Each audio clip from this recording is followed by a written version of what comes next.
Yo, what's up everyone? You're watching the VoskCoin YouTube channel. I'm Vosk, and today we're going to dive into FPGA mining, or field programmable gate array mining. Basically, to sum it up, an FPGA mining card is kind of like a graphics card on steroids. Think of one FPGA card comparable to kind of like a whole rig of GPUs. It's a little bit more complex than that, but in today's video, I'm going to go over the basics of FPGA mining, the guy in the thread on Bitcoin Talk that really revived the interest in FPGA mining. I'm going to show you the top options for FPGA mining, rough profitability, and also we're going to be kicking off our video series on how to build an FPGA mining, my journey into some serious FPGA mining. I'm not talking FPGA mining on the Blackminers, which are kind of like ASIC-like devices. They're FPGA miners, but they function and are controlled more like an ASIC miner, or think of a typical AMP miner. Okay, so this series is going to go into very detailed FPGA mining, and really just how much money I put in, how much money I get out, if it's worth it, and everything in between. So without further ado, let's roll 10 seconds of the beautiful tales and the intro and jump into today's video.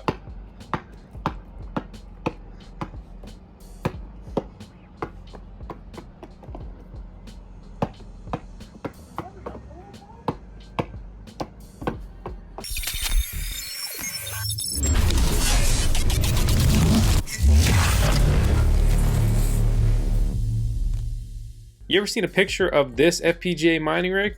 Or maybe this one? Okay, so this brings up a very good point I want to make very early here in the video. You can basically convert a GPU mining rig to an FPGA mining rig minus the cards. Okay, so FPGA miners in this form and fashion are basically compiled like a graphics card. Notice the graphics card like design there. Okay, on risers, that's fine for the vast majority of FPGA mining algorithms. We've got a rig frame here, just like the Veda kind you see on Amazon, power supply, SSD, motherboard, all the basics you have with a simple mining rig. Here's another angle of the said miner. Some people, or really most people, saw this thread back here in 2018, and it just lit a fire on FPGA mining. That's when interest really kicked up, and interest was like very low before this. So whitefire, very intelligent guy, writes his own bit streams. He's certainly in the know here, right? He created this thread, took those pictures, and this video, you may have seen this mining rig before. We've actually shown here on the channel a couple times as well. And he posted some information like the KCAC, the Tribus, the Phi 1612, and skunk hash algorithm, and the profitability he was getting on these: 160 a day, okay, $304 a day, $456 a day, $261 a day. That's wild. Okay, so he's got a rig like this making hundreds of dollars a day. But that was then. Things have changed. FPGA mining still is profitable, but it doesn't hold a candle to the numbers posted here in this thread. But that doesn't mean that FPGA mining surely isn't still very interesting. We're going to be compiling a ton of information, right? And we're going to be putting together all the best parts we find, some of the best builds, in a lot of posts and videos here. This link will be at the top of this video description below. It's going to have a unique coupon code VoskCoin to save $500 off the purchase of a CVP-13 FPGA mining card. We're going to talk about that more here in a second. It's also going to go into the build list, what works, links to get that stuff, and kind of what are the benefits there. So, and this is going to be an updated resource. I'm going to continually update this as we progress. It's not even done being written yet if you watch this right when this goes live, but it's going to be updated continually until we find the best parts at the best value. If you want to learn more about FPGA mining right now, we're still building our new VoskCoin forum. Oh, I just leaked that,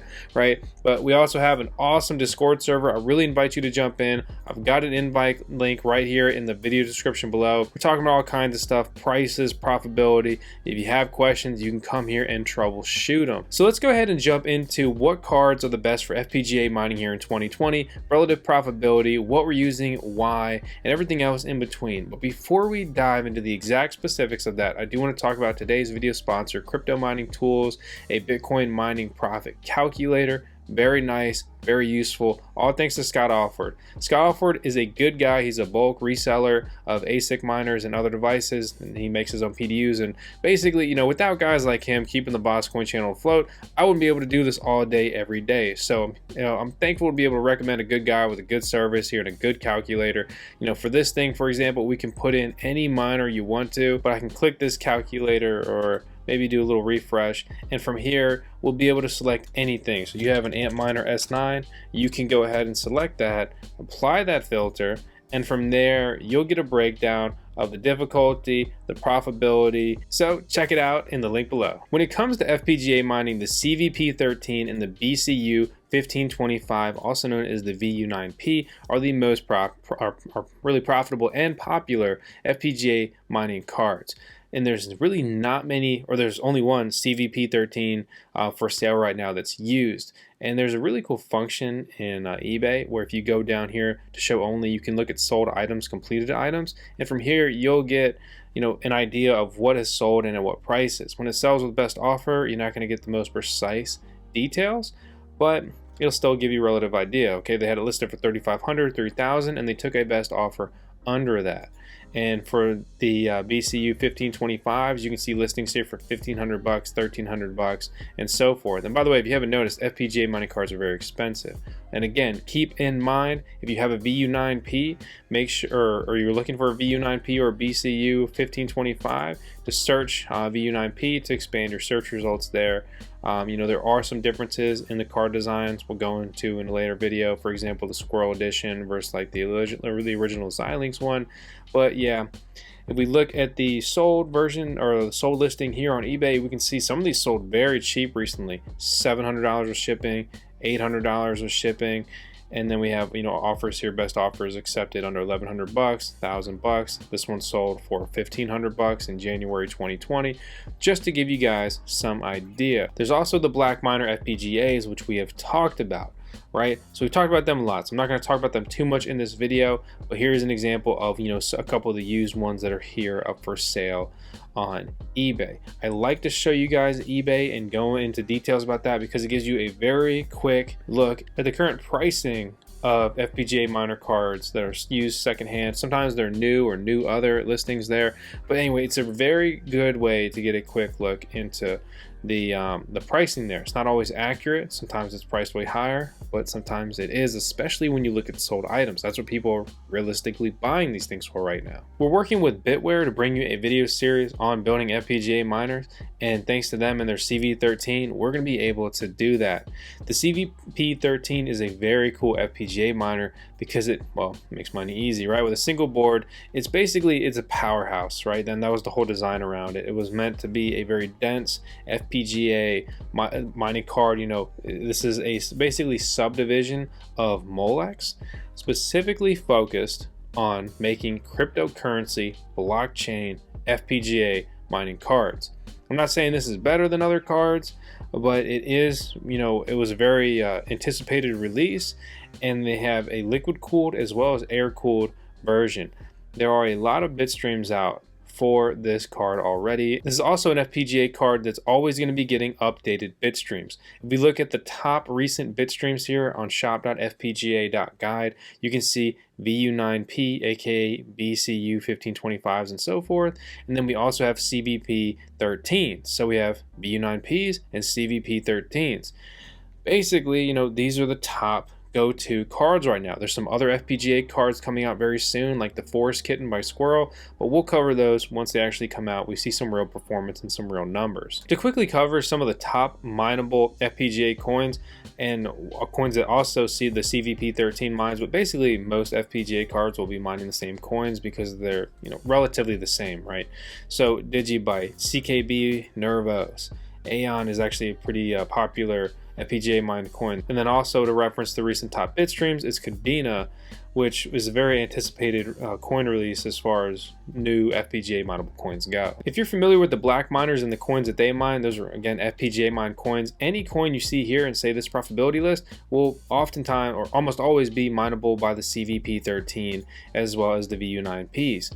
For example, let's look at the Nervo CKB. We've talked about that a lot here on the channel. The CVP is going to be able to do 12.5 gigahash a second with this bit stream, as well as 16.8 gigahash a second with this bit stream. So if you notice, these are bit streams from different developers. We've got Ruplik, Mastic here, 666, and Stark 0224. Two different guys who have written two different bit streams that perform differently, right?